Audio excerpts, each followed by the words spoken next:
Hey guys, and welcome to day 22 of Lent. Today we are looking at obeying and loving, and we're looking at this in John's Gospel, chapter 15, verses 9 to 17. As the Father loved me, Jesus continues, so I loved you. Remain in my love. If you keep my commands, you will remain in my love, just as I have kept my Father's commands and remain in his love. I have said these things to you so that my joy may be in you, and so that your joy may be full. This is my command: love one another in the same way that I loved you. No one has greater love than this, to lay down your life for your friends. You are my friends. If you do what I tell you, I'm not calling you servants any longer. Servants don't know what their master is doing. But I've called you friends, because I've let you know everything I heard from my Father.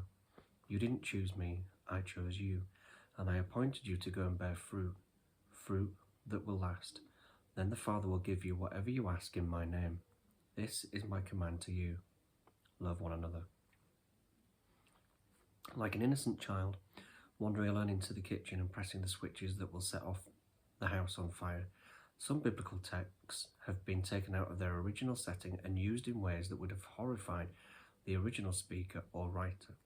Here in this passage we have one with exactly that history. No one, said Jesus, has a love greater than this, to lay down your life for your friends. That is true, gloriously true. Indeed, Jesus was on his way to his own execution as the most dramatic example of the point. The cross is clearly in view here when Jesus says that laying down your life for your friends is the highest form of love, and then says, and you, of course, are my friends. But during the First World War, this text was used again and again in sermons and lectures set to music and sung by great choirs with one single meaning: therefore you, young men, they were mostly young men, must go off to the front line, do what you're told, and if necessary, die for your country. They did, in their tens of thousands. God honours, I believe, the self-sacrifice and dedication of those who sincerely and devoutly feel that they are doing their duty. But I also believe God judges those who use texts like this as a convenient rhetorical trick to put moral pressure on other people, when what they need is a bit of moral pressure on themselves to ask, why are you doing this at all? If we must have a war, is this really the best way of fighting it? Are these sacrifices, another convenient religious word people spoke of the final sacrifice, forgetting that in the Bible human sacrifice was condemned over and over again, the best way both of winning the war and of preparing ourselves for the world that will need rebuilding after it's all over? The easy identification of our side with God's side has been a major problem since Christianity became the official religion of the Roman state in the 4th century. Ironically, as Western Europe has become less and less Christian in terms of its practice, its leaders seem to have made this identification more and more, so that both sides in the major world wars of the 20th century were staffed, as we have already noticed, by Christian chaplains praying for victory. This sits uneasily alongside a passage like this one, where the talk is of love, not war. In a world of danger and wickedness, it won't do for everyone to pretend that there are no hard decisions to be made, but precisely one of the great dangers and great wickednesses of the world is the very common belief that fighting is a fine thing, that war is a useful way of settling disputes, and that, to put it crudely, might is right. One of the reasons human civilization has struggled to promote justice is the recognition that things aren't that easy. And justice, at its best, knows that it has only a negative function: to clear the decks and leave the world open for people to love one another. You can't legislate for love, but God, through Jesus, can command you to love. Discovering the difference between what law cannot achieve and what God can and does achieve is one of the great arts of being human and of being Christian. In the present passage, we are brought in on the secret of it all. The command to love is given by one who has himself done everything that love can do. When a mother loves a child, she creates the context in which the child is free to love her in return.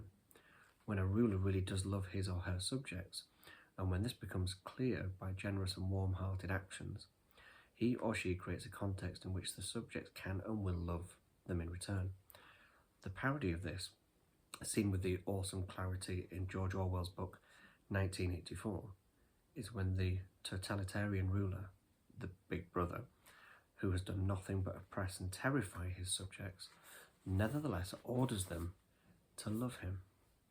And the devastating climax after the initially resisting subjects have been brainwashed is that it works. At the end of the book, the hero is, in the sense, happy. He loved Big Brother, and the reader knows that at this moment the hero has ceased to be truly human. Jesus, though, issues the command, and we are to love one another and so to remain in his love, because he has acted out and will act out the greatest thing that love can ever do. He has come to make us more human, not less. He has come to give us freedom and joy, not slavery and a semi-human stupor. He has come so that we can bear fruit that will last, whether in terms of a single life changed because we love somebody as Jesus loved us, or in terms of a single decision that we had to take, a single task that we had to perform, through which, though we couldn't see it at the time, the world became a different place. Love makes both the lover and the beloved more truly human. At the heart of it all is the humility that comes from knowing who's in charge. You didn't choose me, I chose you. I was once asked on the radio which religion I would choose if I could. I pointed out that the idea of choosing your religion was a mistake in the first place. Religions are not items in the supermarket shelf that we can pick up and choose, though many today try to run their lives that way. Or, if they are, you'd have to say that following Jesus wasn't a religion. It is a personal relationship of love and loyalty to the one who has loved us more than we can begin to imagine, and the test of that love and loyalty remains the simple, profound, dangerous and difficult command: love one another. So to finish this week, the reflection is, how can Christians reconcile Jesus' teaching on love with the realities of a world filled with danger and wickedness? Think about approaches to conflict resolution and the pursuit of justice that prioritise love and compassion over violence. And also consider the idea of choosing a religion versus embracing a personal relationship with Jesus based on love and loyalty. How does this understanding challenge the consumeristic approach to religion prevalent today? Well, I'd love to know your thoughts on this over the weekend, but in the meantime, hope you have a lovely weekend and see you next week.